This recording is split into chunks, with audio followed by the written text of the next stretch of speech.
What happens when one of the greatest actors of all time walks onto a daytime talk show expecting respect and walks out in absolute fury? In just 35 seconds, a single dismissive comment from host Denise Welch would trigger a clash so intense that it would end with Anthony Hopkins storming off the set of Loose Women, leaving the entire panel in stunned silence. This is the story of how a television icon was pushed too far. Anthony Hopkins arrived at the Loose Women studio that morning in good spirits. The legendary actor, known worldwide for his incredible performances and his quiet dignity, had been invited to discuss his latest film project and his remarkable career spanning decades. He settled into his seat on the famous purple sofa, surrounded by the show's panel. Denise Welch sat front and center as the lead host, with fellow panelists Nadia Sawalha, Kay Adams, and Jane Moore alongside her. The interview began pleasantly enough. Hopkins spoke warmly about his passion for acting, his love of music, and the dedication required for his craft. The audience seemed captivated. Here was a true master of his art, sharing intimate stories about his journey. But then something shifted. Denise leaned forward, interrupting Hopkins mid-sentence as he discussed his preparation process for roles. "Anthony, can I just stop you there?" she said, her tone dripping with condescension. "I think what our audience really wants to know is, do you think you're actually that good, or is it just really clever marketing?" The studio fell silent. Hopkins blinked, clearly taken aback. Nadia Sawalha shifted uncomfortably in her seat, exchanging a quick glance with Kay Adams. The question hung in the air like poison. Hopkins composed himself, his voice steady. "I'm sorry, I don't quite understand your question." Denise smiled, but there was no warmth in it. "Well, you've played these big dramatic roles, won all these awards, but when you watch yourself back, do you ever think, was that actually good, or did people just tell me it was good because I'm Anthony Hopkins?" Jane Moore interjected quickly, trying to smooth things over. "I think what Denise is trying to say—" "I know what I'm trying to say, Jane," Denise cut her off sharply. She turned back to Hopkins. "I'm just asking an honest question. Some of us have been in this industry too, you know. We know how it works." Hopkins remained calm, though his jaw tightened slightly. "I simply try to bring truth to every character I play. Whether that's good or not, I leave to others to decide." "How diplomatic," Denise said with a laugh that sounded more like a sneer. "But come on, Anthony. You must have an ego about it. You don't win Oscars without thinking you're special." Nadia tried again to redirect. "Anthony, tell us about your new film. It sounds absolutely fascinating." But Denise wasn't finished. "No, I want to hear this, because I think our viewers at home deserve honesty, not some rehearsed humble act." The words humble act seemed to strike a nerve. Hopkins' expression changed. The patience in his eyes began to fade, replaced by something harder. "Miss Welch," he said quietly, "I came here as your guest. I was invited to have a conversation, not to defend my entire career against accusations of dishonesty."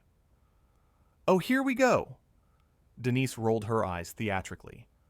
"The precious actor routine. Can't handle a tough question." Kay Adams jumped in, her voice firm. "Denise, I think we should move on to—" "I'll decide when we move on, Kay," Denise snapped. She fixed Hopkins with a challenging stare. "You know what I think? I think actors like you live in a bubble. You get told you're brilliant so many times that you start believing it, even when you're just saying lines someone else wrote." Hopkins set down the glass of water he'd been holding. His movements were deliberate, controlled. "Just saying lines," he repeated slowly. "Is that what you think acting is?" "Well, isn't it?" Denise shot back. Really. You memorize words. You say them with feeling. Someone films it. How hard can it be?" The audience gasped. Even some of them could sense this had crossed a line. Jane Moore looked horrified. Denise, that's incredibly reductive. I'm being real, Jane. Someone has to be, Denise said, waving her hand dismissively. We spend so much time bowing down to these Hollywood types. Maybe it's time someone pointed out that what they do isn't exactly brain surgery. Hopkins leaned forward slightly. When he spoke, his voice was low but clear. You're absolutely right. It isn't brain surgery, but it is a craft that requires years of training, dedication, and a deep understanding of human nature. It requires empathy, intelligence, and the ability to make people feel something real, even in fiction. Oh, please, Denise interrupted. Spare us the acting class lecture. I wasn't finished, Hopkins said, and there was steel in his voice now. You asked me here as a guest. A guest deserves basic courtesy. I have given you nothing but respect since I sat down. I have answered your questions honestly, and in return, you've mocked my profession, questioned my integrity, and suggested that my life's work is nothing more than a marketing trick. Nadia reached out as if to touch Hopkins' arm in support, but he gently moved away, his focus entirely on Denise. I was asking tough questions, Denise said defensively. That's what journalists do. Journalists ask questions to illuminate truth, Hopkins replied. What you're doing is trying to provoke conflict for entertainment. There's a difference. Denise's face flushed red. How dare you come on my show and lecture me about journalism? Do you know how long I've been doing this? Your show? Jane Moore muttered under her breath, but loud enough to be heard. Yes, my show, Denise said, shooting Jane a glare before turning back to Hopkins. And if you don't like my questions, maybe you shouldn't have agreed to come on. Hopkins nodded slowly, as if coming to a decision. You're quite right. Perhaps I shouldn't have. He began to stand up. Kay Adams looked panicked. Anthony, please, let's just take a breath here. But Hopkins was already on his feet. Ladies, he said, addressing Nadia, Kay, and Jane with a slight nod. It's been a pleasure meeting you. His tone made it clear he was excluding Denise from that statement. Oh, so you're just going to run away? Denise's voice rose. Typical. Can't handle a strong woman challenging you. Hopkins paused. He turned back to face her, and when he spoke, every word was measured and deliberate. This has nothing to do with strength, Miss Welch. Strong people don't need to belittle others to prove their worth. Strong people don't confuse cruelty with honesty. And strong people certainly don't hide their own insecurities behind aggressive questioning. My insecurities?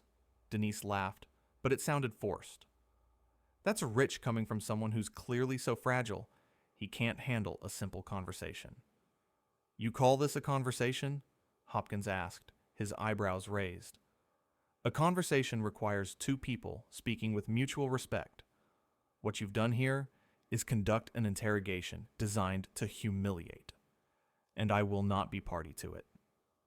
The studio audience was completely silent now, watching this unfold with a mixture of shock and fascination. This wasn't the usual daytime television drama. This was real tension, real anger, real hurt. Nadia tried one more time. Anthony, I apologize on behalf of the show. Please, if you'd like to continue, we'd love to hear more about your work. Hopkins smiled at her, and the warmth returned to his face briefly. Thank you, Nadia. You've been nothing but gracious. But I think it's best if I leave now. Running away, Denise muttered. Just like I said. Hopkins stopped again. His voice, when he spoke, was quiet, but carried across the entire studio. I have faced some of the greatest directors in cinema. I have worked with the finest actors of multiple generations. I have stood on stages in front of thousands. I have given interviews to some of the most challenging journalists in the world, and I have done all of it with grace and professionalism. He paused, letting his words sink in. But I will not stand here and be disrespected by someone who seems to believe that rudeness equals authenticity. There is nothing brave about what you've done here today, Miss Welch. There is nothing journalistic about it. You've simply been unkind to a guest who came here in good faith. Denise stood up now too, her face red with anger and embarrassment. You think you're so much better than us, don't you? Coming in here with your Oscar and your knighthood, looking down on a daytime talk show. I have never looked down on anyone, Hopkins said firmly. I accepted this invitation because I believe all media has value. I believe in meeting audiences wherever they are. I came here with an open heart and a willingness to share. You're the one who turned this into something ugly. Jane Moore spoke up, her voice shaking slightly. Denise, this is out of order. Anthony is right. Oh, not you too, Jane, Denise snapped. He's got you all charmed, hasn't he? That's what these Hollywood types do. They come in, they play humble, and everyone falls at their feet. Or maybe, Kay Adams said quietly, we just recognize when someone is being treated badly. Denise whirled on Kay. I can't believe you're all turning on me for this man you barely know. We're not turning on you, Nadia said gently. We're just saying that this interview went somewhere it shouldn't have gone. I disagree, Denise said stubbornly. I asked hard questions. If he can't handle that, that's his problem, not mine. Hopkins had been heading toward the exit, but turned back one final time. You know what the saddest part of this is, Miss Welch? I actually prepared for this interview. I thought about what your audience might find interesting. I brought stories I'd never shared publicly before. I was looking forward to this conversation. His voice softened slightly, and there was genuine disappointment in it. I've done hundreds of interviews over my career. Some interviewers are brilliant. Some are adequate. Some are unprepared. But I have never, in all my years, been treated with such open contempt by someone who invited me to be their guest. That's not tough journalism. That's not being a strong woman. That's just being cruel. Get out then, Denise said, her voice cracking slightly. If we're so beneath you, just go. I am going, Hopkins said calmly. But I want you to know something. You had an opportunity today. You had a chance to have a genuine conversation with someone who's lived an extraordinary life. Someone who could have shared insights about art, about creativity, about perseverance. Your audience deserved that. You chose conflict instead. You chose to make it about your ego instead of about serving your viewers. He looked at the audience directly. I apologize to all of you for this. You deserved better. Several audience members began to applaud. It started with just a few, then grew until a significant portion of the audience was clapping for Hopkins. Denise looked stricken, her face going from red to pale. Don't you dare turn my audience against me, she said, her voice rising. I haven't done anything, Hopkins said quietly. You've done this yourself. Kay Adams stood up. Anthony, please, let me walk you out. I'll find my way, thank you, Hopkins said. But I appreciate your kindness. He nodded to her, then to Nadia and Jane. As he walked toward the exit, Denise called after him. You're not as special as you think you are, you know. You're just another actor. There are thousands of you. Hopkins paused at the edge of the set. Without turning back, he said, You're right. There are thousands of actors. But there should only be one standard for how we treat each other. With dignity, with respect, with basic human decency. You might want to remember that. And then he was gone. The studio doors closed behind him with a soft thud that somehow seemed to echo through the silent space. For a long moment, nobody moved. The three remaining panelists sat frozen, unsure of what to do or say. Denise stood alone, her arms crossed defensively across her chest. The audience shifted uncomfortably in their seats. Jane Moore was the first to speak. Well, that was unprecedented. He was completely out of line, Denise said, but her voice lacked conviction now. Was he, though? Nadia asked softly. Denise, I think you went too far. Oh, not you too, Denise said, sinking back into her seat. "I was doing my job." "Your job is to interview guests, not attack them," Kay said. She wasn't being aggressive, just stating a fact. Denise looked at the three women, then at the audience, then at the cameras. For the first time since the confrontation began, she seemed uncertain. "I was just trying to ask interesting questions. Questions people actually want answered." "People want conversation," Jane said. "They want to learn something. They don't want to watch a guest being torn down for no reason." "There was a reason," Denise insisted. "I'm tired of celebrities getting softball questions all the time. Someone has to push back." "Push back against what?" Nadia asked. "The man came here to talk about his work. He wasn't being difficult. He wasn't being arrogant. He was being lovely until you started attacking him." "I didn't attack him," Denise said, but even she didn't sound convinced anymore. "You questioned his talent," Kay said. "You suggested his success was fake. You mocked his profession. What would you call that?"